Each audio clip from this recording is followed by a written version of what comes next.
The night skies over the Arabian Peninsula turned into a theater of shadows when reports surfaced that a U.S. Air Force B-2 Spirit bomber, the rare and enigmatic stealth aircraft valued at an astonishing $2.1 billion,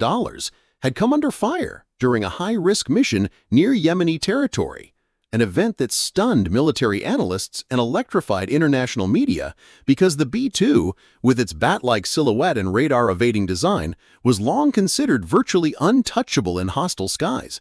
Yet on this night, as it soared above suspected militant command hubs, Yemeni forces allegedly equipped with sophisticated radar and missile systems, rumored to have been provided by foreign patrons, managed to track and engage the Spirit, triggering a desperate sequence of countermeasures, with the bomber unleashing flares, chaff, and electronic jamming bursts as streaks of surface-to-air missiles arced upward like fiery spears toward the invisible intruder.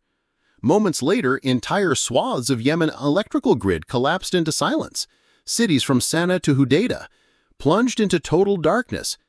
air defense screens flickering off, communications lines severed, and radar installations dead, leading many to believe that U.S. cyber warfare teams or airborne electronic attack aircraft had unleashed a calculated retaliatory blackout to blind enemy defenses and cloak the B-2's escape.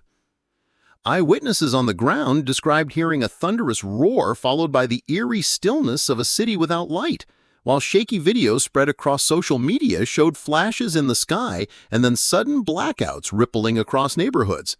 Though Pentagon officials remained tight-lipped, acknowledging neither damage nor specifics, defense insiders suggested that even if the bomber had only been grazed, the symbolic blow to American stealth superiority was enough to trigger a decisive technological response meant to restore deterrence instantly. Analysts argue that the blackout was no coincidence, but rather a demonstration of 21st century warfare, where a single strike on a $2.1 billion aircraft could unleash retaliatory waves of cyber and electronic disruption capable of silencing an entire nation overnight. In the aftermath, Yemen's streets filled with uncertainty, its people navigating pitch-black cities lit only by candles and cell phone screens, while rumors swirled that more U.S. bombers loomed unseen above the darkness. International observers, meanwhile, debated whether this incident marked a turning point in air warfare, proved that stealth aircraft were no longer immune, or whether it was instead a carefully managed display of power, a reminder from Washington that even a hint of vulnerability in its most precious weapon would be answered by overwhelming, invisible retaliation that could literally switch off a country in a matter of minutes.